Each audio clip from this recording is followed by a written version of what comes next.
அஜித் அவர்களோட மங்காத்தா 2 படம் வரப்போகுதா? அதுக்கு முன்னாடி நம்ம டைரக்டர் வெங்கட் பிரபு வந்து சிவகார்த்திகேயன் வச்சு ஒரு படம் பண்ண போறாரு அப்படின்னு சொல்லிட்டு தான் சமீபத்தில் வந்து நிறைய செய்திகள் வெளியாயிட்டு இருந்துச்சு. அந்த படத்தை சத்யஜோதி நிறுவனம் தான் தயாரிக்கிறதாவும் சொல்லியிருந்தாங்க. அது மட்டும் இல்லாமல் சில மாதத்துக்கு முன்னாடி தான் இந்த படத்தோட வேலைகள் கூட ரொம்ப விறுவிறுப்பாக நடந்துட்டு இருந்துச்சு. சிவகார்த்திகேயன் வெங்கட் பிரபு இவங்க காம்போ சூப்பராக இருக்குமே அப்படின்னு சொல்லிட்டு முக்கியமாக சிவகார்த்திகேயன் தொடர்ந்து நடிக்கக்கூடிய எல்லா படங்களும் ஹிட் படங்களாகவும் மாறிட்டு இருக்கு. அதனால இவங்க ரெண்டு பேர் கூட்டணியில் வரக்கூடிய படம் என்ன படமா இருக்கும் அப்படின்னு சொல்லிட்டு தான் ரசிகர்களும் வெயிட் பண்ணிட்டு இருந்தாங்க. ஆனால் அதுக்கப்புறம் பார்த்தீங்கன்னா நம்ம கமல்ஹாசன் அவங்களோட தயாரிப்பில் தாய் கல்வி படத்தோட டைரக்டரான சிவகுமார் முருகேசன் டைரக்ட் பண்ணுற சேயோன் படத்துக்கு வந்து சிவகார்த்திகேயன் வந்து போயிட்டாராம். ஏன்னா அந்த படத்தோட வேலைகள் வந்து இப்போ நடந்துட்டு இருக்கு. இதனால கொஞ்சம் மாசமா நம்ம வெங்கட் பிரபு வந்து சிவகார்த்திகேயனுக்காக வெயிட் பண்ணிட்டு இருந்தாரு. ஸோ அவரோட கால் ஷீட் கிடைச்சிச்சு அப்படின்னா இந்த படத்தோட வேலைகளும் ஸ்டார்ட் பண்ணிடுவாங்க அப்படின்ற மாதிரி தான் வந்து நிறைய அப்டேட்டும் வந்துட்டு இருந்துச்சு. ஆனாலுமே ஒரு சிலர் என்ன சொல்றாங்கன்னா சிவகார்த்திகேயன் வெங்கட் பிரபு இவங்க கூட்டணியில் வரக்கூடிய படம் வந்து ட்ராப் ஆயிடுச்சு. ஏன்னா சிவகார்த்திகேயன் ஆல்ரெடி சேயோன் படத்தில் ரொம்ப பிஸியாக இருக்காரு. அதுக்கப்புறம் நிறைய படம் பண்ண போறாருன்றப்போ கண்டிப்பாக அவர் வந்து திரும்பி வெங்கட் பிரபு டைரக்ஷனில் நடிக்கிறதுக்கு ரொம்ப நாள் ஆயிடும். அதனால இந்த படத்தை ட்ராப் பண்ணிடுறாங்க போல அப்படின்னு சொல்லிட்டு தான் இப்போ சமீபத்தில் எல்லாருமே வந்து சொல்லிட்டு இருக்காங்க.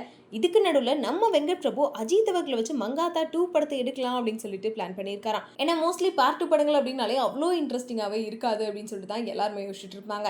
ஏன்னா சில பார்ட் 2 படங்கள் பார்க்குறப்பெல்லாம் வந்து எப்போ இந்த படத்தோட பார்ட் 2 வரும் அப்படின்னு சொல்லிட்டு வெயிட் பண்ணிட்டு இருப்போம். கேஜிஎஃப்ஆ இருக்கட்டும், இல்லை வடச்சென்னையா இருக்கட்டும், மங்காத்தா 2 அப்படின்னு சொல்லிட்டு இந்த மாதிரி படங்கள் எல்லாத்துக்காகவும் ரசிகர்கள் வெயிட் பண்ணிட்டு இருந்தாங்க.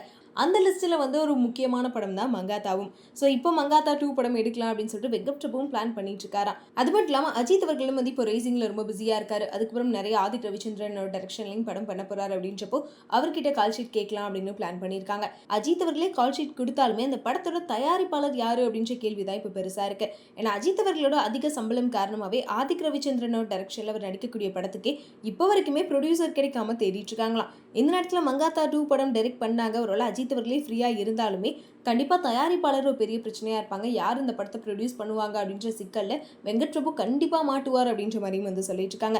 பிகாஸ் அஜித் அவர்களை வச்சு படம் பண்ணுறதுக்காக ஏஎல் விஜயா இருக்கட்டும், இல்லை சிறுத்தை சிவா, ஹெச் வினோத் அப்படின்னு சொல்லிட்டு நிறைய பேர் இப்போயுமே வெயிட் பண்ணிட்டு தான் இருக்காங்க. அஜித் அவர்களோட கூட்டணியில் படம் பண்ணுறதுக்கு நிறைய பேர் இருந்தாலும் யார் அந்த தயாரிப்பாளர், இவருக்கு வந்து யார் வந்து ப்ரொடியூஸ் பண்ண போகிறாங்க அப்படின்னு சொல்லிட்டு அந்த கேள்வி தான் இப்போ எல்லாத்து மத்தியிலையும் வந்து ஓடிட்டு இருக்கு. ஒரு வேளை ப்ரொடியூசர் மட்டும் ஃபிக்ஸ் ஆகிட்டார் அப்படின்னா கண்டிப்பாக வெங்கட் பிரபு வந்து இப்போ மங்காத்தா 2 எடுப்பார் அப்படின்ற மாதிரியும் வந்து நிறைய பேர் வந்து சொல்லிட்டு இருக்காங்க. ஸோ நீங்கள் யாரெல்லாம் மங்காத்தா 2 படத்துக்காக வெயிட் பண்ணிட்டு இருக்கீங்க? முக்கியமாக அஜித் அவர்களோட அடுத்த பிளாக் பஸ்டர் படங்கள்லாம் வந்து என்னென்ன படம் நீங்கள் தேட்டரில் பார்க்கணும் அப்படின்றக்காக வெயிட் பண்ணிட்டு இருக்கீங்கன்றதை மறக்காம கமெண்ட்டில் சொல்லிடுங்க. அது மட்டும் இல்லாமல் April 24 அமர்கலம் படமாக இருக்கட்டும், இன்னும் நிறைய படங்கள் ரீரிலீஸும் ஆக போகுது.